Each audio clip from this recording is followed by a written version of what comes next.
గుంటూరు వాసులు ఇది మీకోసమే. గుంటూరు వాసులు బయటికి వెళ్ళొద్దు, అత్యవసరమైతే తప్ప కాలు బయట పెట్టొద్దు. ఇప్పటి వరకు కురిసిన వర్షం ఒకెత్తైతే మరో 24 గంటలు వెరీ వెరీ డేంజర్ అంటున్నారు వాతావరణ శాఖ అధికారులు. కాదు కూడదని బయటికి వెళ్లారా తడిసి ముద్దవడమే కాదు, ఇంటికి చేరుకోవడానికి గంటలకు గంటల సమయం పట్టొచ్చు. గుంటూరు కాసా టోల్ గేట్ దగ్గర పరిస్థితి అయితే మరీ దారుణంగా ఉంది. భారీగా వరద నీరు చేరడంతో గంటల తరబడి వాహనాలు నిలిచిపోయాయి. ఇబ్రహీంపట్నంలోని చిన్నలంక పెద్దలంక ప్రాంతాల్లో అలర్ట్ కంటిన్యూ అవుతోంది. తాడికొండ మండలం పొన్నేకల్లులో చెరువుకు గండిపడి వందలాది ఎకరాలు నీట మునిగాయి. దొడ్లేరు గ్రామంలో కాలనీలు నీట మునిగాయి.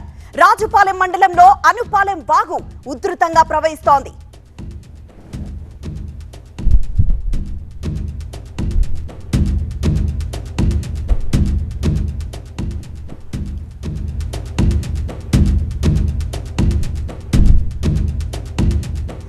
గడిచిన 24 గంటల్లో మంగళగిరి 20 సెంటీమీటర్ల వర్షపాతం నమోదైంది.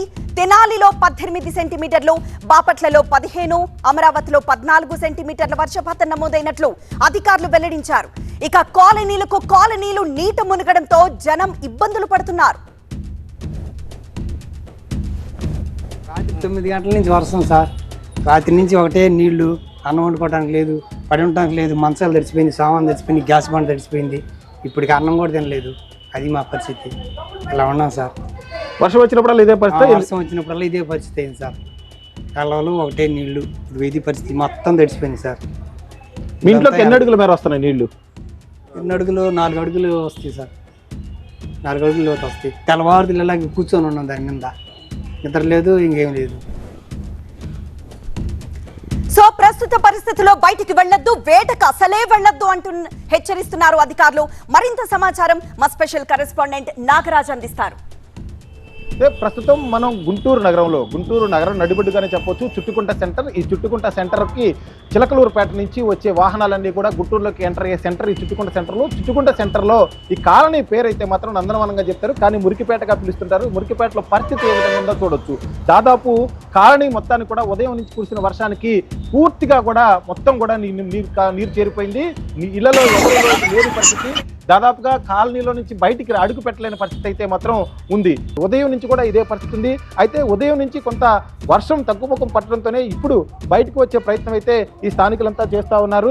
కానీ ఎవరో కూడా బయటికి రాలేని పరిస్థితి అయితే ఉంది. ఎంతసేపు ఈ నీరు ఇక్కడే ఉంటుందా, ఎప్పుడు రిసీడ్ అవుతుందో కూడా తెలియని పరిస్థితి. స్థానికులైతే ఇక్కడ ఉన్నారు. ప్రస్తుతం మనతో మాట్లాడే ప్రయత్నం అయితే చేద్దాం. 9:30 నుంచి ఇదే పరిస్థితి అండి. రాత్రి 9:30 నుంచి ఇదే పరిస్థితి ఉంది.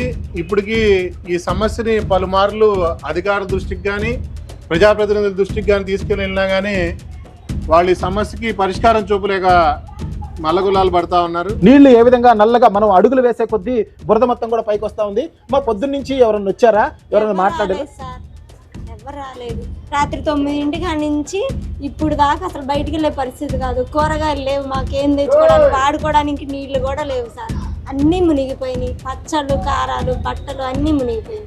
ఈ ఇంట్లో ఎవరెవరు ఉంటారు? ఈ ఇంట్లో మేము ఉండే వాళ్ళం వేరే అద్దెకుంటున్నాం. ఈ ఇంట్లో మా అత్తగారు ఉంటారు. ఎట్లా తీసుకెళ్లారు మరి ఇక్కడి నుంచి ఆవిడ్ని? అట్లాగే మామూలుగా తీసుకెళ్ళాం. ఆమె బయటికి వెళ్ళింది.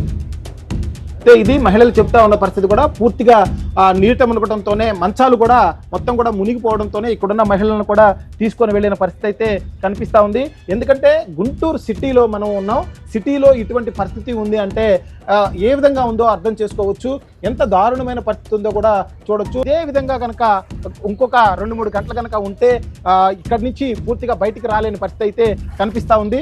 అయితే అధికారులు స్పందించాలి, అదేవిధంగా ప్రజాప్రతినిధి కూడా స్పందించాలి.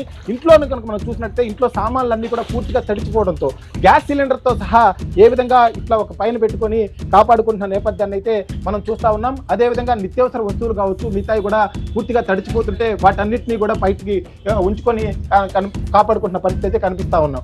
ప్రస్తుతం ఈ కాలనీకి దాదాపుగా వరద పెద్ద ఎత్తున వస్తుంది. మరలా వర్షం పడితే మాత్రం ఇంకా ఈ వరద లెవెల్ అనేది, ఇంకా నీటి లెవెల్ అనేది పెరిగే అవకాశం ఉంది. కాబట్టి ప్రస్తుతం కార్పొరేషన్ అధికారులు కానీ ప్రజాప్రతినిధులు కానీ తక్షణమే స్పందించి వీళ్ళందరినీ కూడా ఆదుకోవాల్సిన నేపథ్యం అయితే మనకి ఇక్కడ కనిపిస్తూ ఉంది.